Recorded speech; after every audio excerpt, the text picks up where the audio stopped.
It's my pleasure to welcome you to Georgia, to Tbilisi. Unfortunately, I'm welcoming you virtually. Welcome to the Institute of Classical, Byzantine and Modern Greek Studies of Tbilisi State University.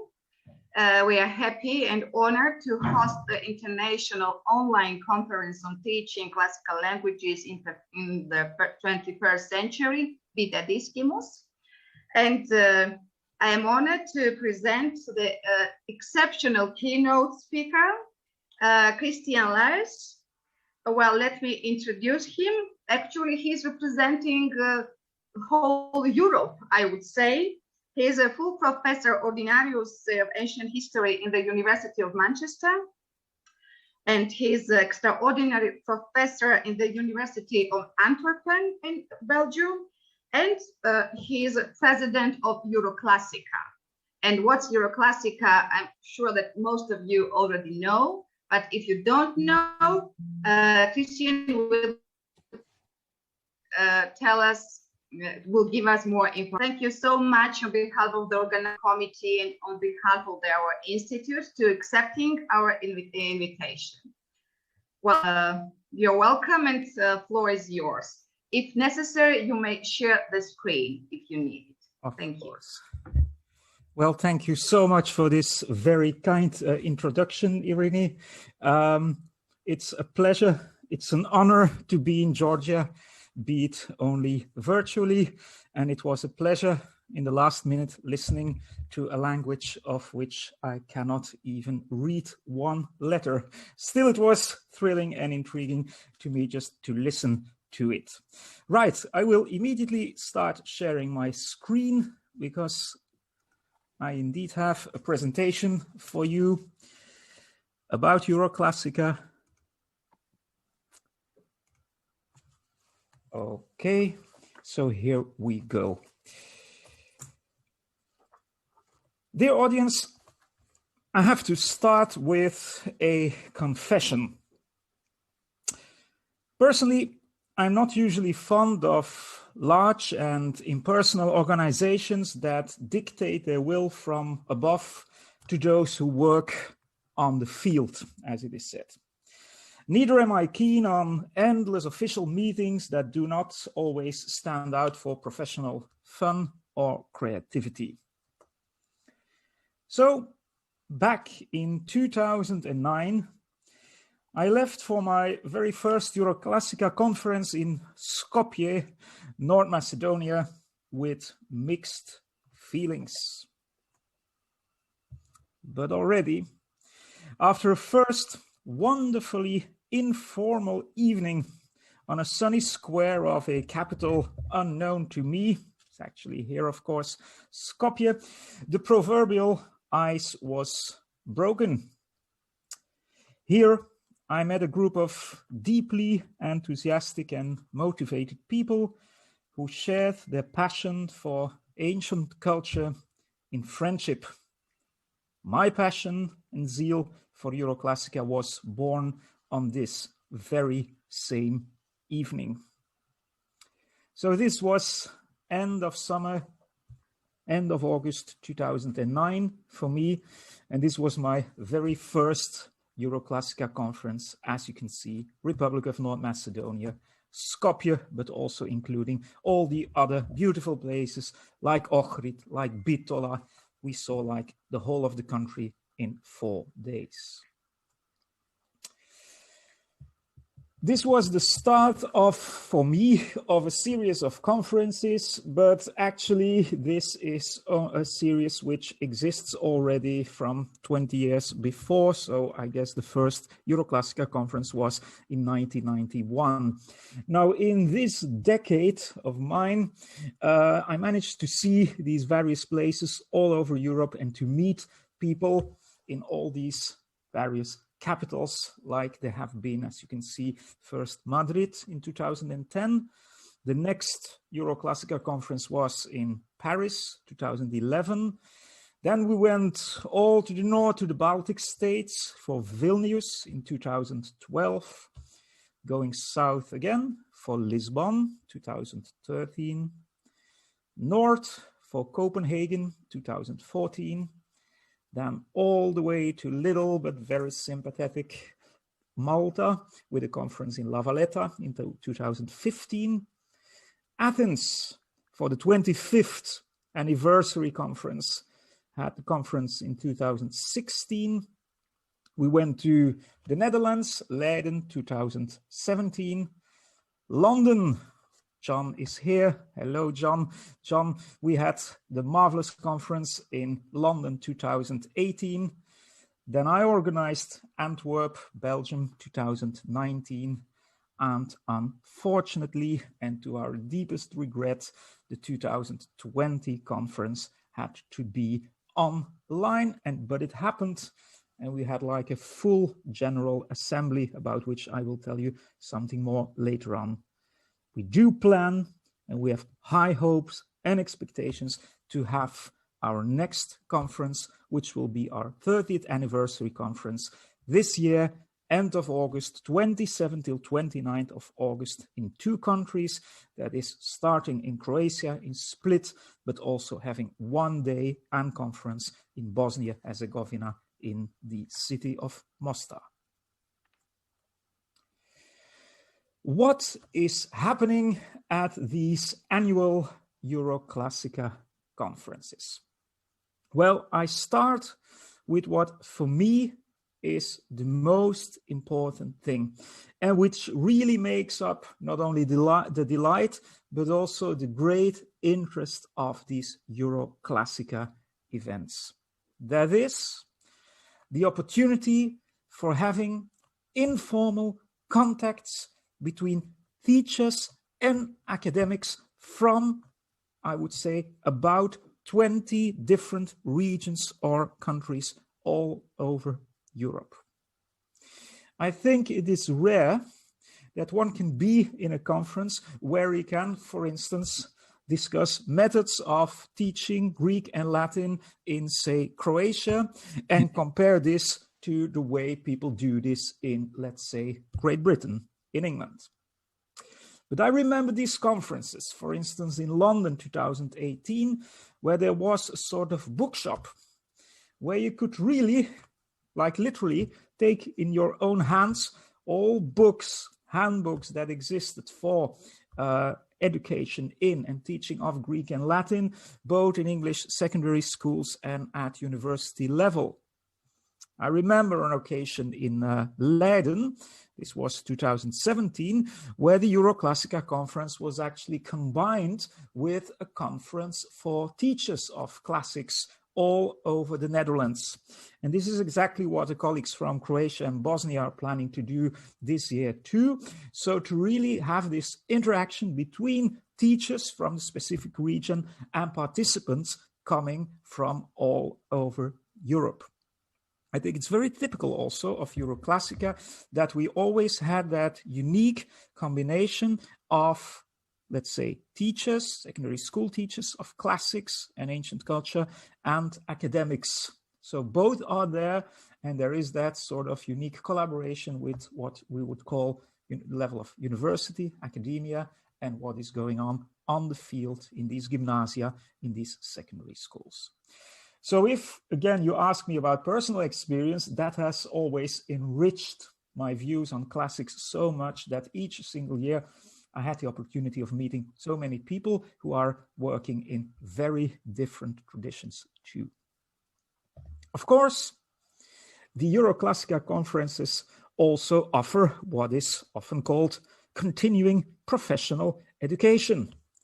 So there are lectures to attend. There are workshops, and a lot of teachers will also get a sort of certificate just proving that during these days they just have worked on their own, developing continuing professional education.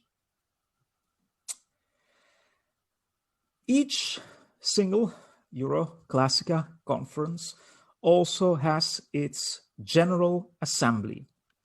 This is a bit more official, and it usually takes between 3 and 4 hours.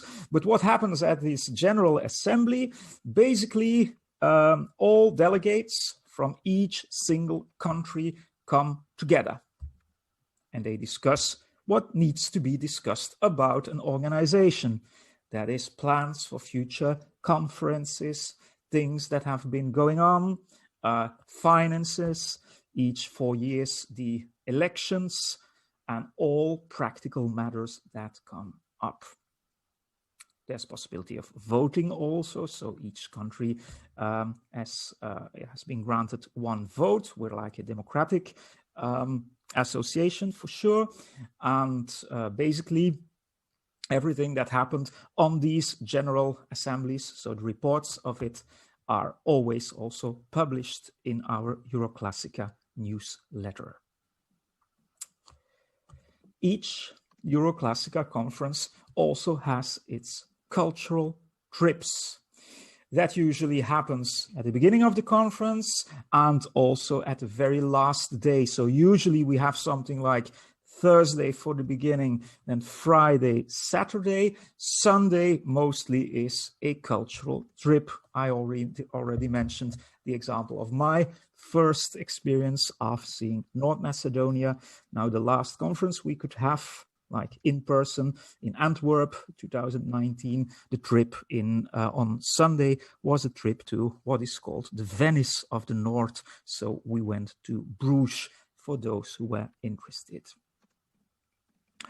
And of course, as we tend to be a very active association, I will prove this immediately with some examples, but of course, the annual conferences also have the opportunity, or also give the opportunity for presenting books that have been published under the umbrella, to say so, of Euroclassica, about which more soon in another slide. This is once a year. You get to know people. This becomes like your own inner circle of classicists all over Europe, but we have much more on offer. Not necessarily on yearly offer, because we're an association and an organization that lives also from what people just want to do on a voluntary basis. But some of these initiatives really also happen on a yearly basis. And the first I'd like to mention here is, of course, the Nea Homeriki Academia in Chios. So it's the Academia Homerica, as we often call it with the Latin name, organized for 30 years now already. So also in 2021, it will celebrate its 30th anniversary, which means that the very first Academia Homerica was actually organized in the very first year, 1991, that also Euroclassica started. This is a big event taking like 2 weeks on the most beautiful island of Chios in Greece. There are lectures, presentations, workshops, mainly concerning, obviously, as you know, he's supposed to be native from there, mainly concerning Homer, but it's supposed to be very international. So it's not the case that it's only Greek students coming. There's students coming from many different countries, and there's presentations not only in Greek, but also in the English language by teachers, which are often true polyglots. It includes a lot of cultural events too. It's a highly recommendable event, and we're proud to organize it every single year. And I'm particularly grateful, of course, to Maria Eleftheria Yeriakou, who organizes this event already for 30 years. It will take place this year also in Chios. What are other events? For years, we had an academia also, of course, in Rome, which you see on the right. This was an event organized for many years by our dear Swedish colleague, Eva Tarandri. It has been years now that we have not had this academia in Rome, but in a way it is still open, and there is still the possibility that it will be organized once again. Then we go to Spain, which you see here. This is the Academia Saguntina, organized by our dear Spanish friends who have been active for many years also in Euroclassica. And the unique thing about the Academia in Saguntina is that it involves a lot of interaction also with pupils, that is pupils doing things like cooking, or even more doing things like theater play, ancient performances of ancient spectacles. And also here we had like wonderful reactions of people, of pupils coming from all over Europe and being so satisfied with their, I'd say, 100% international and classical experience in Spain. There is also an Academia Ragusina, which takes place in the city, present-day name of Dubrovnik in Croatia.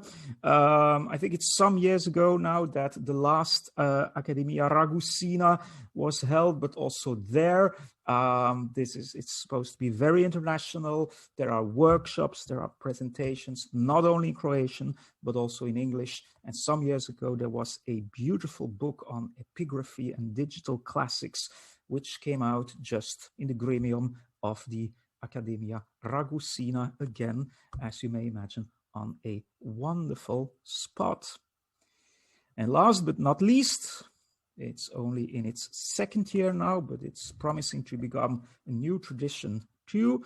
The Malta Classics Association started under the umbrella of Euroclassica its own summer school. And the unique thing there is that, next to it being international again, and of course using the English language, that it wants to awaken this tradition of classical languages being not only ancient Greek and Latin, but also Sanskrit. So I've heard wonderful things about the initiation into the Sanskrit language, which took place for the first time last year in Malta, and hopefully this is a tradition that will continue too. So lots of things going on. To sum up, Homeric Academia in Chios, an initiative in Rome, one in Spain, one in Croatia, Dubrovnik, and one in Malta. What do we do more? Well, there is the so-called ECCL, the European Certificate for Classics. This involves yearly exams.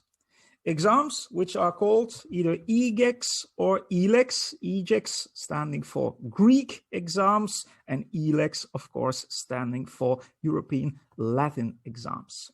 For each language, being ancient Greek and Latin, we, for the moment, have two levels. There's the, let's say, beginner's level. Always difficult to say because there are different levels, of course, all over Europe. But I would say mainly the second and the third grade for students, pupils taking Latin. And this level is called vestibulum. And then there's the other level, which already presupposes some progress in Greek and or Latin, and that is called the Janua level.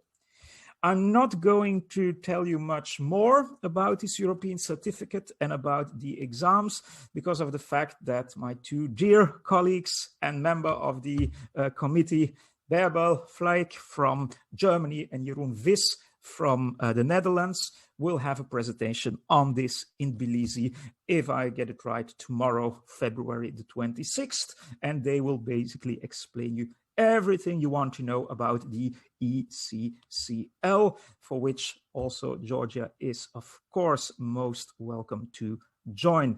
What is on this slide? Well, just on the left, you can sort of have a glimpse and an idea also of countries that participate or have participated so far. You can have a look also at, I will come back to this later, at our website, where basically there's a whole section just dedicated to these exams, and where you will find many examples of former exams going back to at least, as you can see, 2013. And below on the slide, you can see that certificate. This is always a sort of motivation. So pupils who have basically succeeded well in the exam are being awarded a sort of diploma, which is, I stress this, not an official thing. It's not like European Commission or something giving you this diploma, but it's a kind of stimulus, it's a kind of motivation. And it's good to see that all over Europe, pupils are just, and their teachers are just very glad when these certificates arrive, testifying of their participation and testifying also of their knowledge in Greek and or Latin.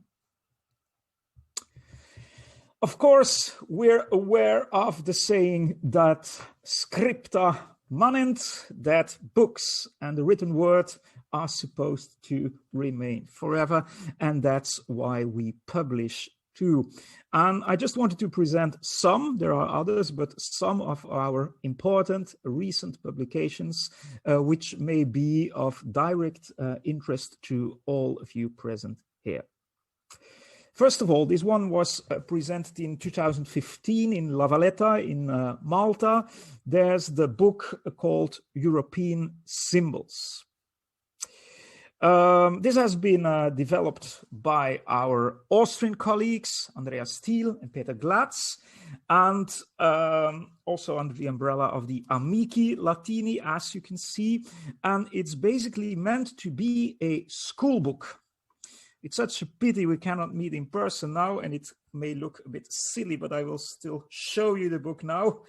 I have it in my hands here. It's beautifully illustrated too, and it basically contains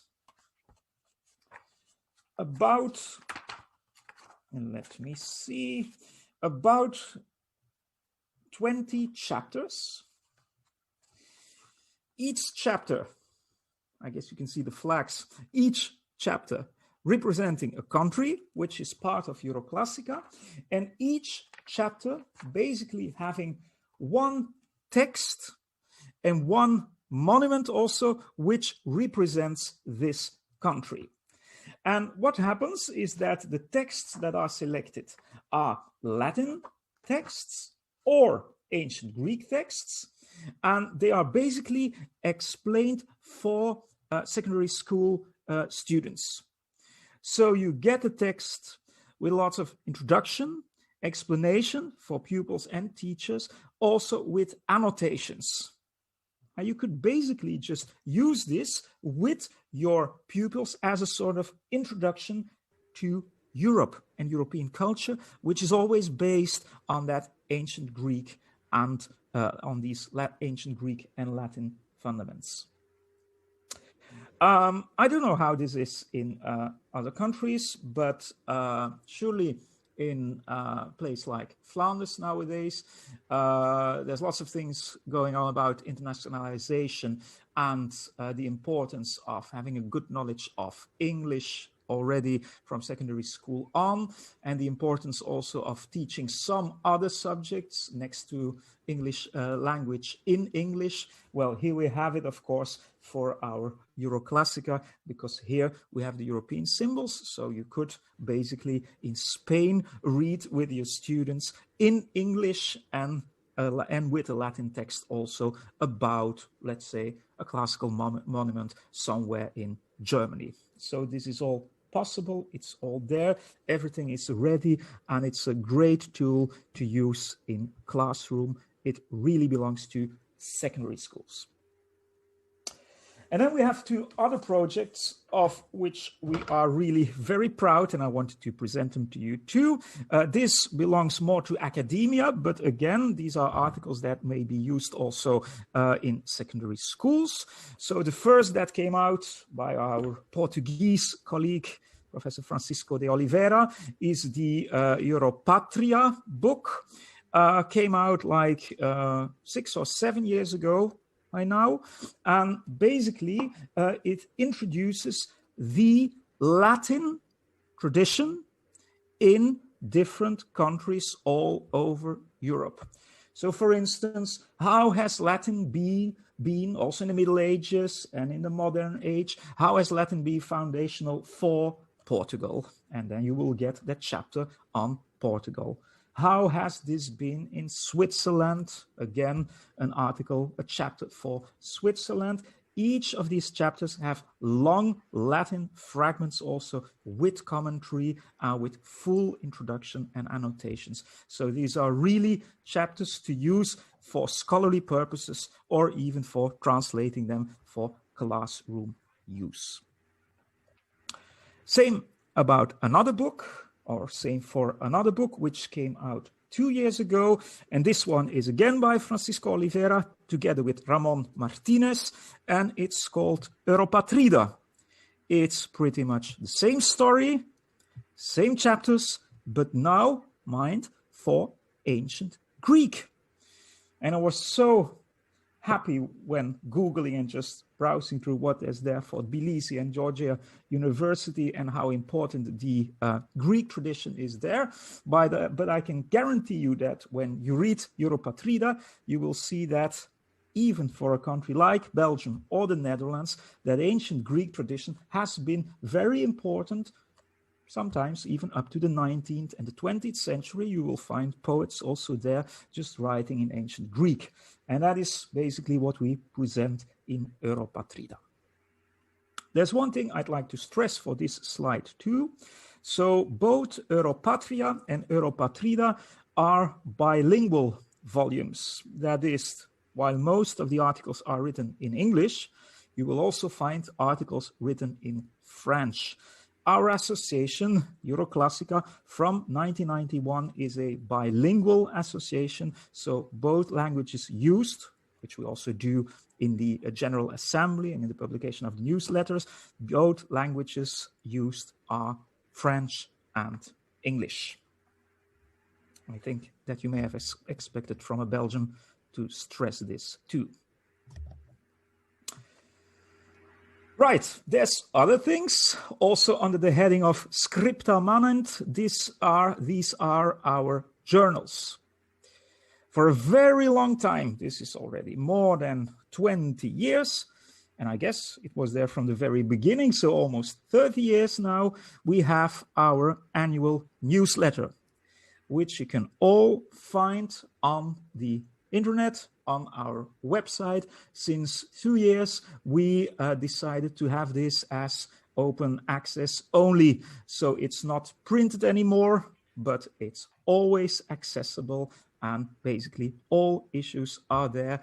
The last issue just came out some weeks ago, and it's again thanks to the great diligence and care of our dear Berber Fleck that we now have this annual newsletter. Perhaps she will talk about it also when she addresses you tomorrow. So for those interested in the history of the association, I just like to say that each annual newsletter also contains the report, the proceedings, if you want to, of the General Assembly. And then there's something new.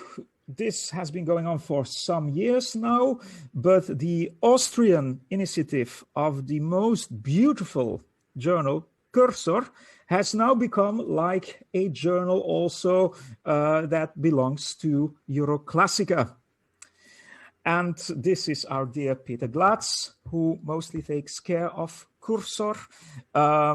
It exists printed.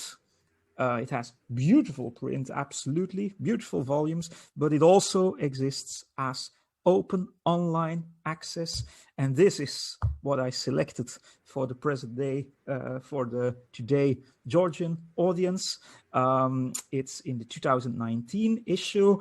It's a colleague from the University of Ghent in Flanders who has kind of rediscovered Cappadocian Greek, and he has that beautiful article in Cursor being Hellenistigi, the survival of Cappadocian Greek. This is really, if you want to ever do this with your students, I can just recommend it, and it's just there online. You can find it. Actually, when Mark Janssen was in Antwerp speaking at the Euroclassica conference in 2019, he had that performance where for some minutes he even talked to us in Cappadocian Greek, a language that he sort of revived.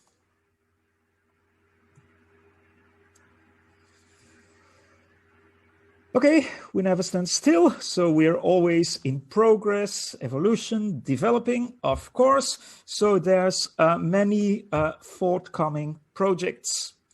First of all, and this is a very concrete one, so I guess the first proofs will be there in some weeks, there will be our 30th anniversary book. Again, being edited by our Spanish friends who have been part of Euroclassica for 30 years for now. And it will not only be a history of the association, but it will also look to the future, and it will, with some, I'd say, satisfaction, look back also at all the initiatives that really have been accomplished so far. So this will hopefully be like a celebration also, the introduction of the new book in Split and Mostar, August this year, but the book will surely be there. Then there's our dear French colleague, Florence Turpin, who is actually preparing a survey on the situation of classics in Europe. This is interesting. So there was a questionnaire last year already for all delegates. The results are still a bit rough, to say so. So we sort of have to sharpen to focus the picture. But a lot of data have been collected already. And it turned out that all over Europe, that is in the about 20 countries that we cover, there are about 2 million pupils, so secondary school students in some way or another being involved in classics. And I think these are important things to tell to journalists also, and to tell to politicians also, that, well, this is not a small minority, you know, this is still a considerable deal of young people being involved in these studies, a tradition we should be proud of, and a tradition that means something. So Florence is further exploring this questionnaire and this survey too. Then our dear John will, I guess he will talk about this in his own presentation too, but he has that beautiful book, which is somewhere on my shelf because I regularly look at it. It's been edited with Bloomsbury, and it's on classics teaching in Europe. It exists already, but of course, as things change so soon and so swiftly, every decade at least, we'd like to have another one. And so John is preparing an entirely new book, I would say, on the teaching of classics in Europe. And he will tell you more about it, but it's a publication we are greatly looking forward to.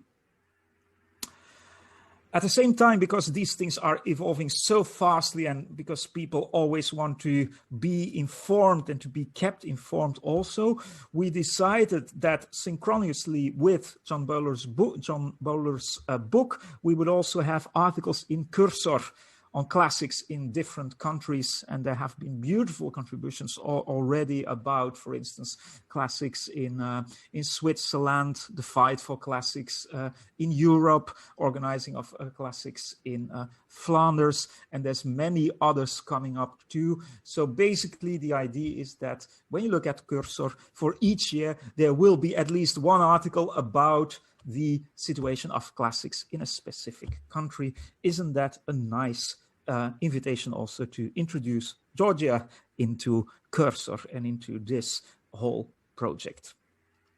And then last year, there were many countries expressing their will to join. And this is the thing I find important also for the next Euroclassica conference, that we could welcome the candidacies of these different countries. And I just mentioned them alphabetically as they just came to us. So there has been interest from Belarus, interest from Bosnia-Herzegovina, from Bulgaria, from Estonia. Georgia, of course, got the color of hope. Here is the green color for you.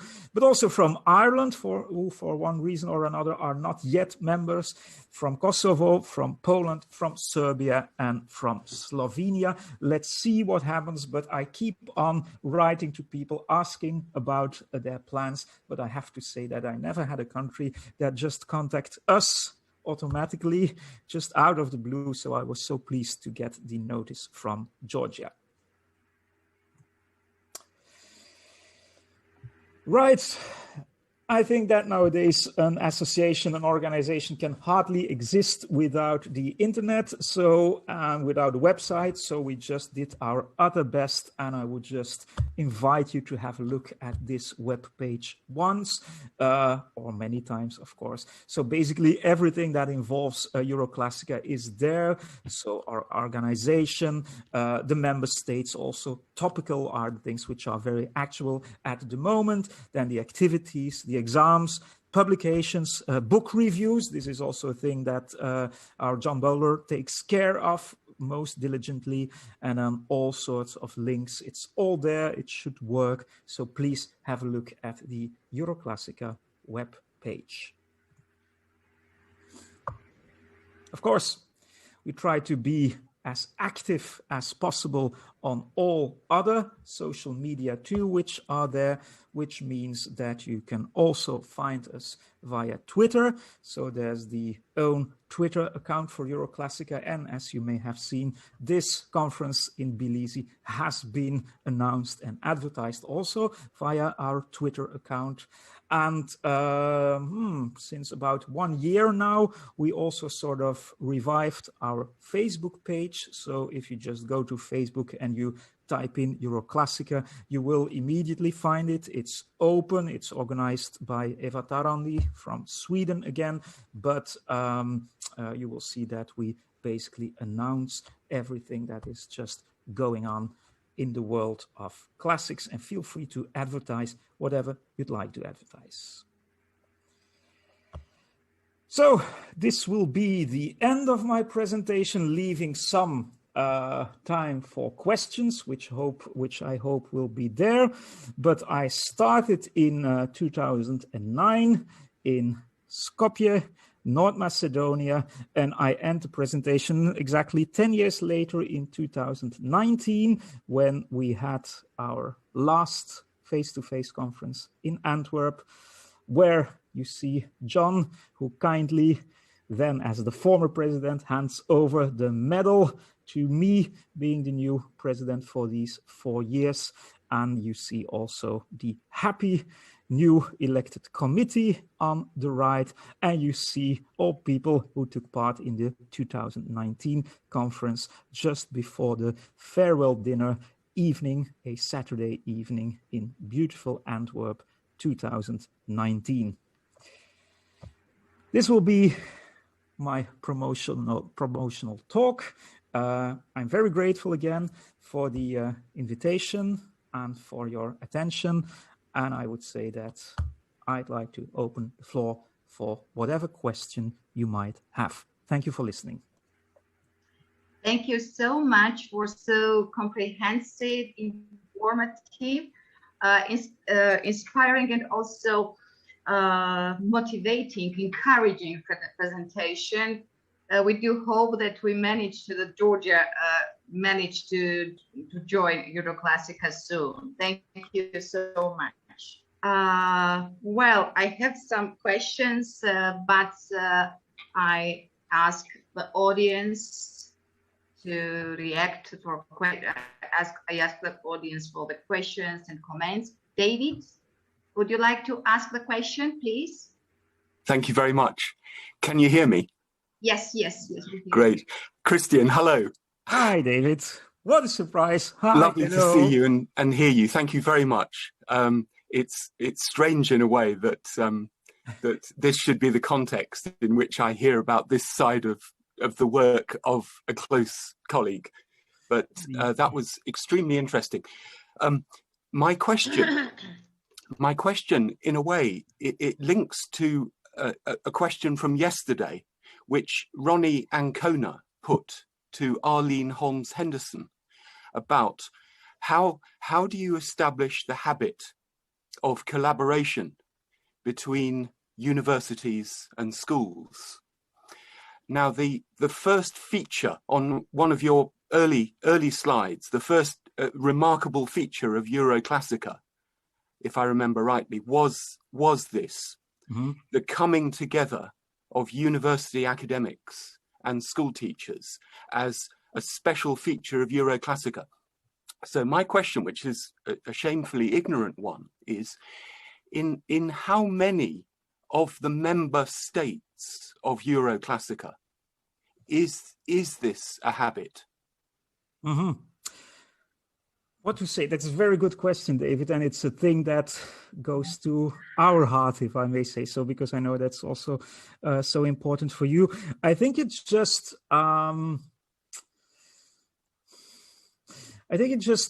evolved in a way within the history of Euroclassica. So this was, of course, before my time, but I know that the people who were actually just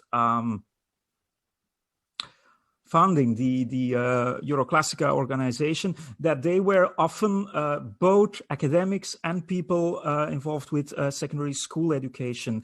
So from the Low Countries, I remember, he's still very active, Anton van Hoof from Nijmegen, who was teaching at university, but who had that keen interest also in didactics of Greek and Latin.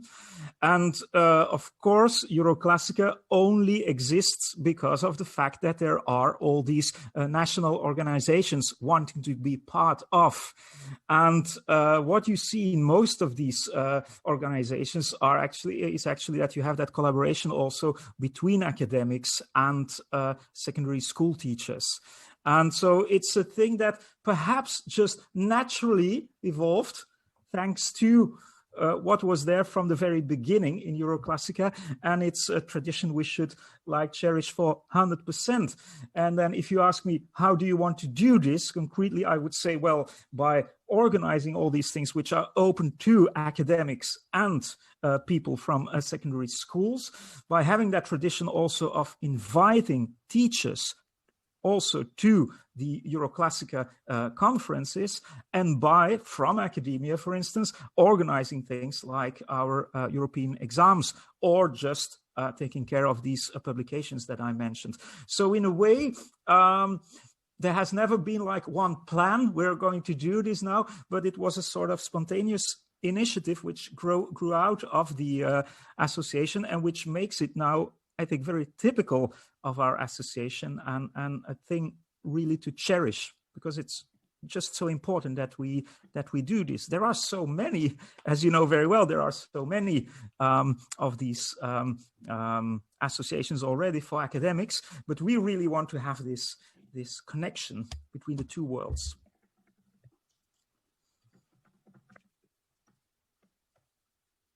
Thank you very much. Christian, I would like to ask you to stop sharing the screen. Okay. Yeah, it will be easier for me to see the audience or faces or all raised hands. Well, any other questions or comments?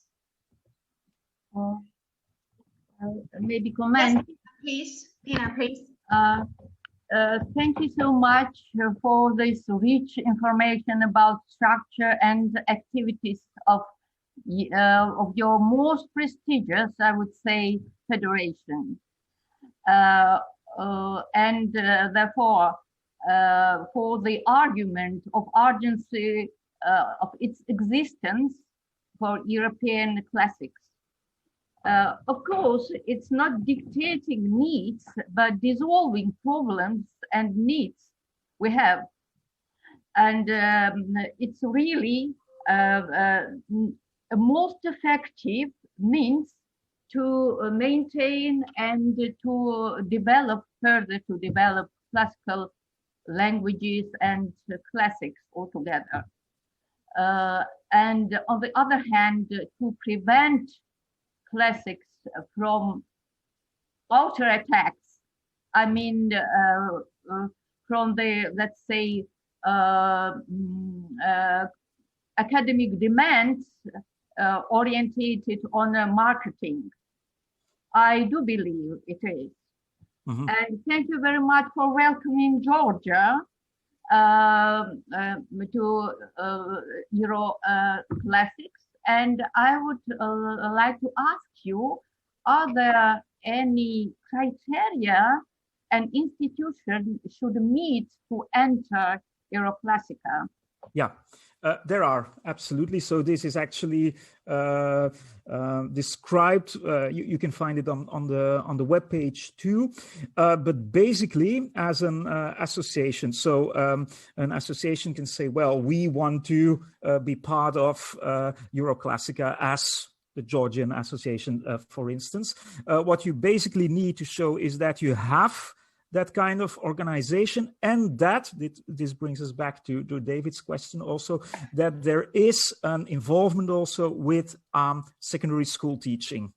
Now, I know there are some countries even who hardly have a tradition in Latin or Greek in secondary schools, but then there might be things like Greek or Roman culture being taught there, and that's okay too. So, but basically the thing we ask is, it should be an organization, of course, so cannot be an individual just saying, I want to join and I want to be the delegate of Russia or whatever. So it should be an association, and there should be that link also with secondary school education.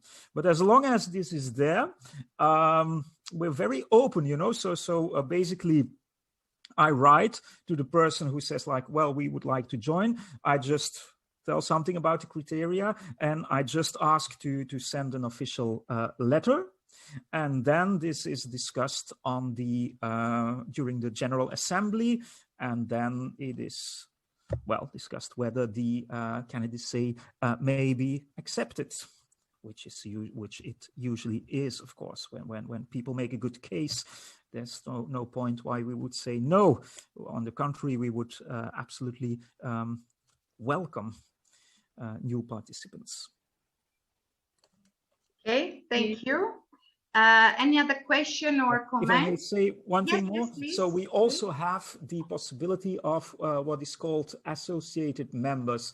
So there are some cases where there is an organization that not really represents a country or a region, but that still is interested in taking part. And then we have these associate members too. So there's a possibility there. Okay. Thank you so much. Any other question or suggestion or comments, remark? Okay, I would like to continue the question of Tina. When do we have the General Assembly? Just for good, right planning? It is 27 till 29 August this year. Okay.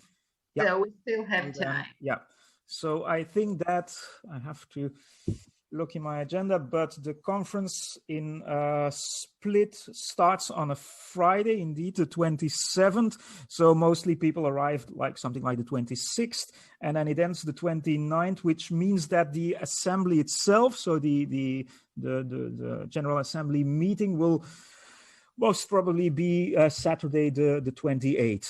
The conference taking from 27 till. How realistic is to organize face-to-face traditional meeting in August? Well, what do you think during the pandemic? Well, of course, we discussed this already with the committee. We have good hopes, really. So we're talking about end of August. Also, when you look at the websites of the Croatian Ministry of Culture and Tourism, they plan to have a more or less normal, to say so, summer. And this will be like the end of summer. So we really hope. If not, we will have to go for a virtual meeting, that's for sure. So we will do that. But to be honest, I would regret, because we're really an association that lives also from these face-to-face contacts.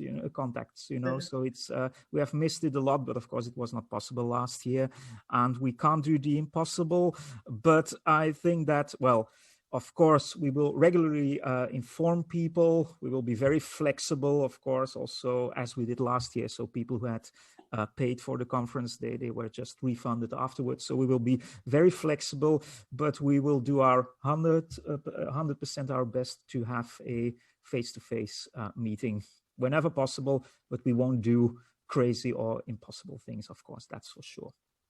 Thank you so much. Well, any other comments or suggestions? Actually, we are very much interested in certification, because we're discussing the possibility of introducing a certification process for our pupils and students in order to create an additional stimulus for them and motivation for them. It was mentioned in the keynote speech by John Taylor about these certificates. So, well, we are eager to discuss this issue with our British colleagues and also with you. Yeah. So we'll continue this discussion and absolutely. There I would like, if I may, so there I would like to stress really the importance of that motivation for pupils. I know when we started talking about these Euroclassica exams, like more than 10 years ago, there were people saying, "What is this?